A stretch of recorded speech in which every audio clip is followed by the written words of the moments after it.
എറണാകുളം മരട് പ്രദേശത്തെ cricket പ്രേമികൾക്കായി cricket കൂട്ടായ്മ സംഘടിപ്പിക്കുന്ന മരട് പ്രീമിയർ ലീഗ് ടൂർണമെന്റിന് തുടക്കം. മാങ്കായിൽ സ്കൂൾ ഗ്രൗണ്ടിലാണ് ടൂർണമെന്റ് നടക്കുന്നത്. 8 ടീമുകളിലായി 112 പ്ലേയേഴ്സാണ് പങ്കെടുക്കുന്നത്. Kochi west traffic ACP PK Sabu ടൂർണമെന്റിന്റെ ഉദ്ഘാടനം നിർവഹിച്ചു. മുനിസിപ്പാലിറ്റിയും സ്പോർട്സ് ക്ലബ്ബുകളും ചേർന്നാണ് ടൂർണമെന്റ് നടത്തുന്നത്. 2 ദിവസങ്ങളിലായി നടക്കുന്ന ടൂർണമെന്റ് നാളെ സമാപിക്കും.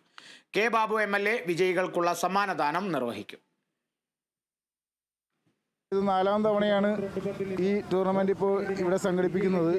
8 ടീമുകൾ ഉൾപ്പെടുത്തി 2 ദിവസമായി നടത്തിപ്പോരുന്ന ഒരു ടൂർണമെന്റാണ് ഈ കൊല്ലം സംഘടിപ്പിക്കുന്നത്. ഇതിൻ്റെ നമുക്ക് വേണ്ടി പ്രമുഖ വ്യവസായി കൂടി ആയ മിസ്റ്റർ ഹബീബ് അബൂബക്കറിൻ്റെ ടെക്നോമേക് കമ്പനിയുടെ സ്പോൺസറിലൂടെയും കൂടാതെ തന്നെ മരടിലെ ക്രിക്കറ്റിനെ പ്രേമിക്കുന്ന മറ്റ് പല അഭ്യുദാംശികളുടെയും സഹായത്തോടു കൂടിയാണ് ഈ ടൂർണമെൻറ്റിൽ സംഘടിപ്പിച്ചു പോകുന്നത്.